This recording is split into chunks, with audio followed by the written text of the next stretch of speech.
Hello, everyone. Welcome to today's coping skills group. Today's topic is stress management.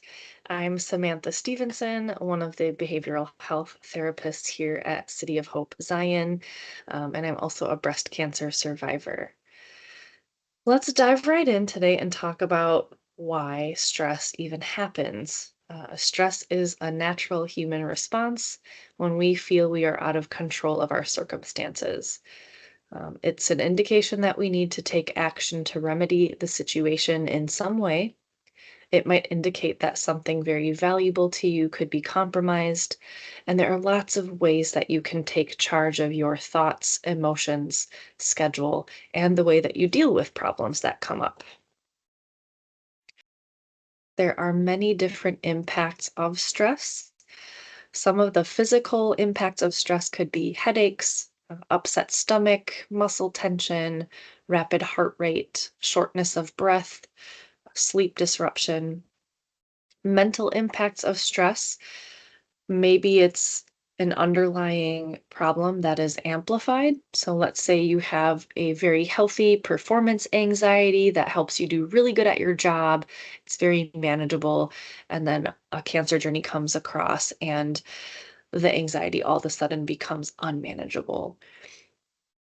There could be presentation of new feelings. So maybe you've never been anxious before, and now all of a sudden we are. Depression, anger, sadness, a sense of grief that becomes unmanageable. So, again, all of these emotions are normal, especially to feel when you're going through a cancer journey. You can go to these places, these feelings, these thoughts. It's just important that we're not living in those chronically. That would be an indication that it's becoming unmanageable, especially if it's just getting in the way of other functioning in your life. Social impacts of stress.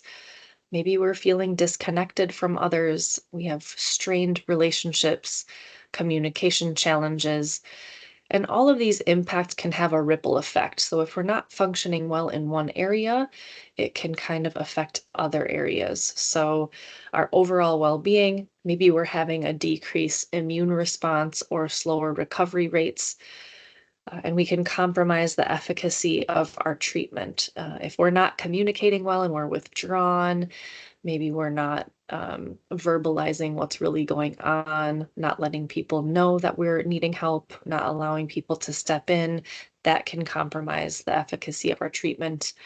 Um, those are just some of the impacts of stress we can see. So, how do we manage that stress? Well, here are some strategies to consider. We will go into each of these strategies in a little bit more detail on the following slides. So this is just an overview of a couple of the strategies. Avoid unnecessary stress, alter the situation, adapt to the stressor, accept the things you cannot change, account for fun and relaxation, adopt a healthy lifestyle. The first strategy here is avoid unnecessary stress. You may want to limit spending time with people in your life who consistently cause you stress. They might be having a really hard time dealing with what you're going through, and they might need extra support. It's okay to let those people have some space to deal with what they need to if it's causing you too much stress. The second bullet point, take control of your environment, removing or adjusting activities and tasks that cause you stress. You may have been able to juggle things really well, and now all of a sudden you're finding some certain task is too much. Trying to find a way to delegate that, or is it really that important? Is this something I can let go for right now? Might be something to consider. The third bullet point, excuse yourself from topics that may cause you to become flooded. Again, we don't want to avoid things and just withdraw and run from the issues. But if there are some topics that we're just not able to manage right now, flooded being I become overwhelmed. I'm not able to think logically. Maybe you feel a rush within your body. We're feeling hot, sweaty.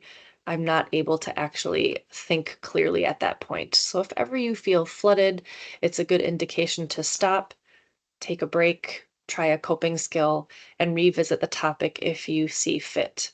There might be some topics that you just need to steer clear of for certain periods, and work with somebody to help you cope. The fourth bullet point: learn how to take pause before responding to the requests of others. A lot of people will say, it's really hard for me to say no. Like, I'm a yes person, I can't say no. I find that to be really hard to shift for most people. So instead of saying no, it's shifting the response to, let me think about that. I'll get back to you. Just taking pause before answering immediately. The last bullet point here: evaluate your to do list and delegate if possible. So, again, maybe we do need to write it out. What are the things I have to do, I need to do, and I would like to do? And then kind of prioritizing them. What are the things that only I can do and I should do? And what are some things that maybe I could delegate, even if they don't get done perfectly the way I would like? It might be important to hand that off to someone and then they get to learn something. This next bullet point is alter the situation. You can do this by means of expressing your feelings, being willing to compromise, be more assertive, know your natural urges, and grow into the areas of need. This means if you're used to being passive and allowing someone else to dictate things for you, maybe this is where you grow into being assertive and really think about what you want. If your natural urge to deal with anxiety is to avoid it and stay busy and distract yourself, that has a place. But if we need to actually face some of these things to really overcome them, that's an area you might want to grow into. Bring in support people or items. Maybe there are things of comfort that will help you in this situation. That could be holding the hand of a loved one. It could be bringing a little item of security, like a soft blanket, or maybe it's one of your kids' toys or something like that. Pictures, to bring you comfort in that place. Maybe it's recording. If you just can't retain all the information and you need help, you can absolutely ask your providers if you can just record the conversation or take notes during that, um, doing things that will help support you. And then breaking things into smaller chunks. Sometimes the treatment road can look rather long, and it's good to just have checkpoints. Okay, I got today's infusion done. I really can only think to the next infusion or lab draw, whatever that might be. And it could be task management too. So I have all these things I have to accomplish. What is the very next thing that I just need to focus on?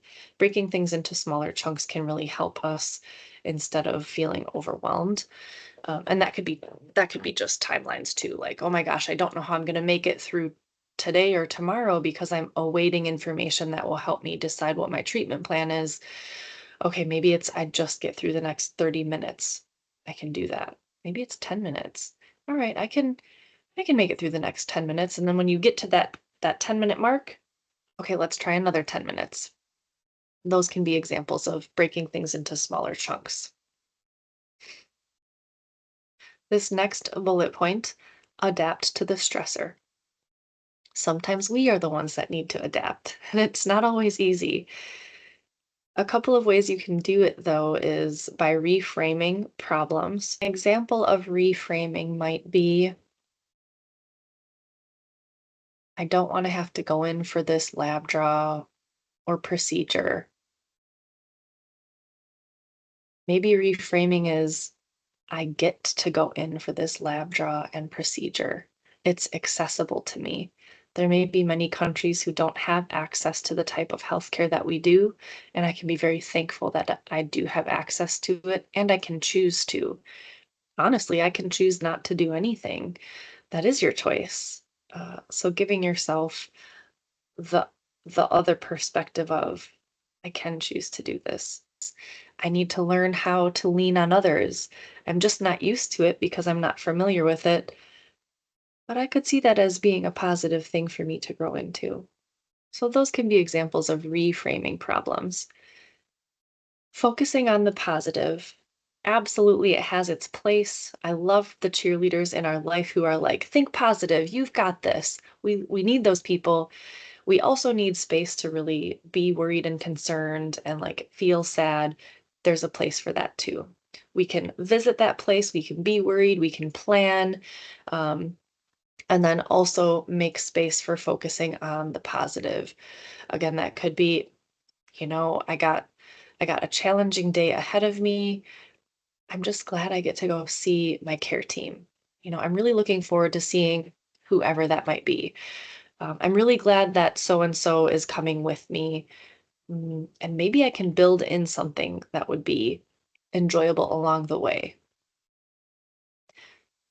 The next bullet point, set reasonable standards for yourself and others. So sometimes we have expectations that people are going to show up the way that we expect them to. Um, I expect my care team to respond in a certain way. Um, and all this really matters. It's very impactful. So we might have expectations or standards in our mind that aren't really reasonable for the situation. So trying to really think through some of that and recognize, you know what, some people aren't going to show up that I thought they would. I would show up this way. So I expect others to show up this way, and they just might not have it in them. Um, or our care team, maybe they don't respond as quickly as I need them to, or think this is urgent, and I'm just not sure. It's okay to communicate that with your team, and then also recognize within yourself, hmm, where am I maybe needing to be a little bit more flexible? 'Cause this is really scary. It is important. Looking at the big picture, how important will this be in the long run? So, whatever it is that seems to have weight on you, ask yourself to take a step back. How important is this in the long run? That could be something as simple as rearranging your schedule the precise way that you want it to go. Sometimes I've had to take a step back and say, actually, does it matter if I have this appointment here or there or tomorrow? I will get the information. How urgent is it? In the long run, will it change anything? And then the last bullet point, avoid avoidance. We talked a little bit about it on a previous slide, but again, it is scary, scary stuff. Maybe we've never had to deal with any of this before. It can be overwhelming. There is a tendency for us as a natural human to err on the side of comfort. So I don't want to deal with things that are challenging. I'm going to distract myself or stay busy or um, find other areas of comfort. So I'm not thinking about this thing. The challenge with that is when we avoid anything that's heavy or worrisome, it will come up in other ways. Maybe it's sleep disruption. Maybe these intrusive thoughts are popping up in the middle of your day for no reason, and now we're getting stuck with them randomly. Finding time and place to really process through whatever we're avoiding can help us gain control of whatever that topic is. And then it doesn't take us over. This strategy is accept the things you cannot change. Whew, this is a challenging one for me for sure. I'm a planner. I like things organized. I want to know all of this stuff, which is pretty typical for a human in general. Um, so this strategy can be challenging. Evaluate what is beyond your control. Okay, I I do not have control over the hospital schedule and they already have surgery with other patients and I want to get in and I want this over with. And you know what? I really can't control that. Ugh, it's so hard to wait. So finding ways to cope through that waiting period, recognizing this is what it is, not an easy thing. Share your feelings with a trusted friend or therapist. You are absolutely allowed to be frustrated, irritated, wanting to get in sooner, using the example I just had. But whatever you cannot change, it's also okay for you to feel really frustrated about it. Like, I wish things were different. Absolutely. So instead of holding that in, expressing it, letting that out of your body can be so relieving. Whether you're journaling, writing, speaking it out loud, you can do scream therapy, yelling into a pillow, um, taking a pool noodle, like a little floaty, and holding it halfway down and just like whacking it on the couch and saying, "This isn't fair. I don't want to have to do this." That's okay. It's good to let your feelings out. Look for the upside. Okay, so with the example that I gave, if I have to wait to get my surgery, what's the upside? Okay, I can do some planning in between now and then. I don't have to be rushed. Um, can I set some things in place to help me when I'm healing?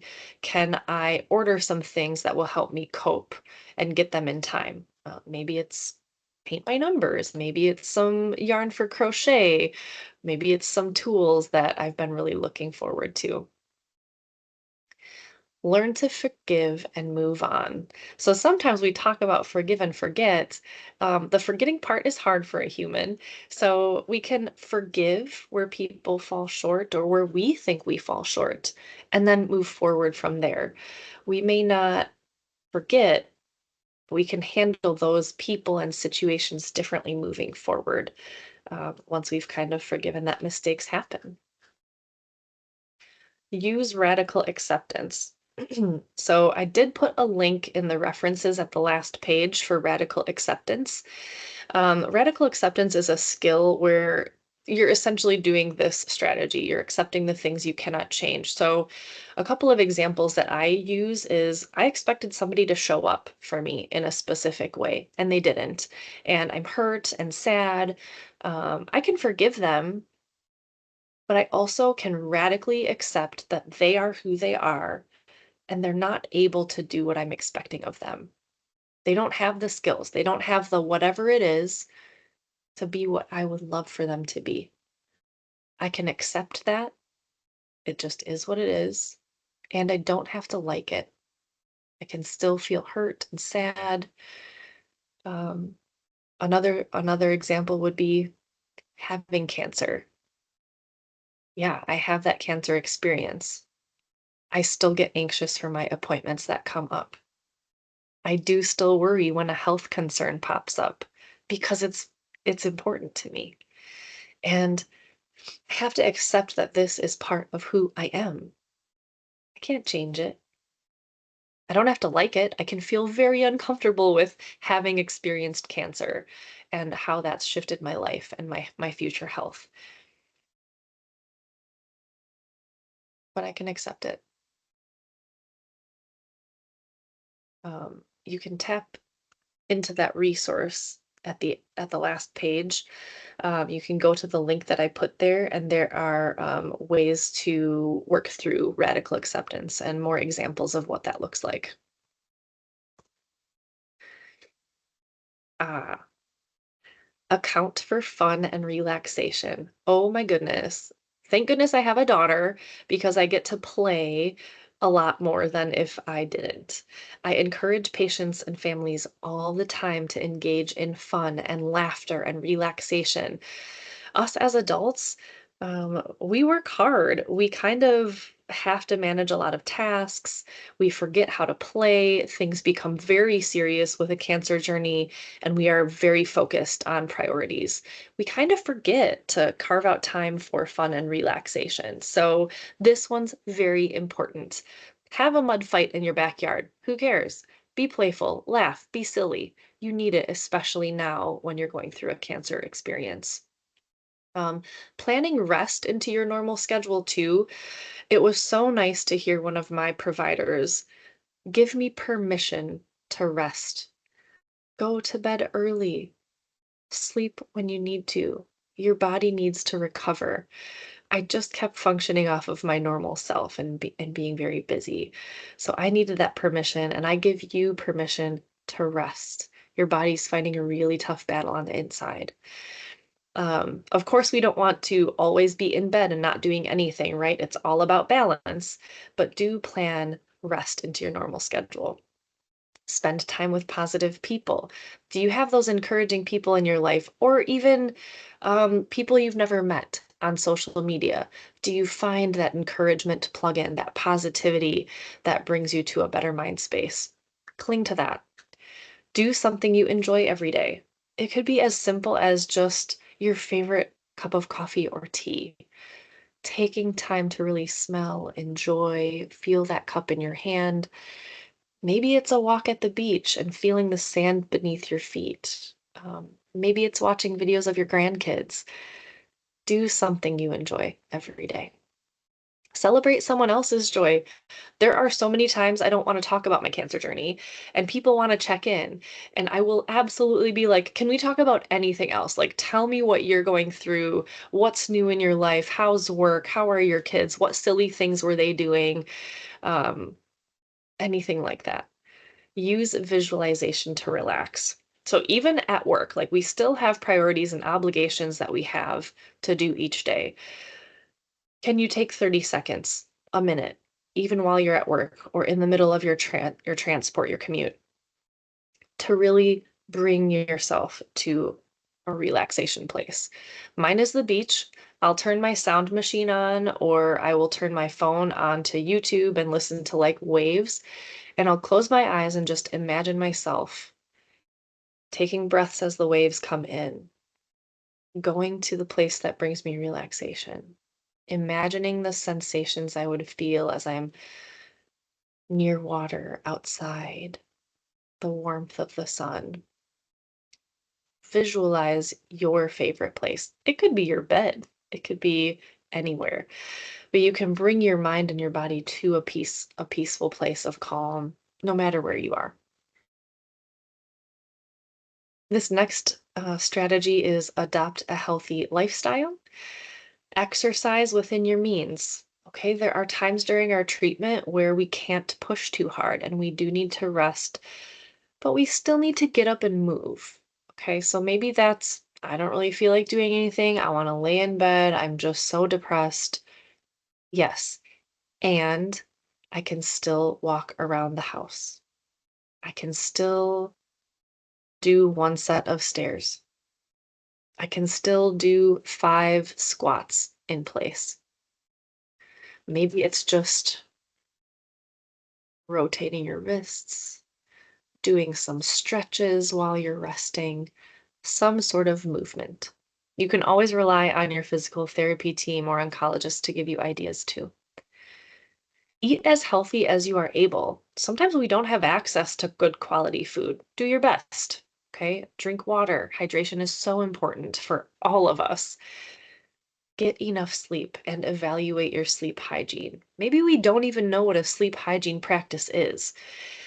Turning your screens off at least an hour before bed so that our brain's not excited and active. Finding things that coast your body into a restful place. That could be a bath, a shower, yoga, lighting a candle. Maybe it's just softly caressing your own skin. Avoid alcohol, cigarettes, and other altering substances. Connect with supports available. Again, a counselor, therapist, psychiatrist, support group, pet therapy, art therapy. There's a lot of different outlets to explore. It can take a little bit of time to find the right fit for you, but you can at least start working with someone to see what's going to be a good fit. Oh, my favorite last little tidbit, practice grace. Give yourself grace. You are going through a really, really tough growth period that is pulling on all sorts of areas of your life: social, physical, mental. Our work schedule's disrupted, our routine. We have to travel away from home to do these appointments that are just random every day. It's a lot. It's a lot for a human body. Us humans, we are not built to endure this kind of chronic hardship.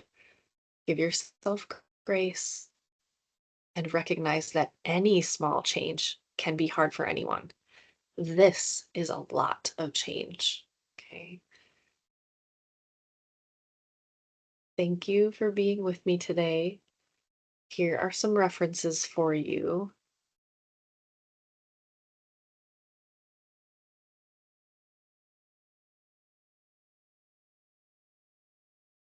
I hope you found this to be helpful to consider some ways that you can manage stress in any situation.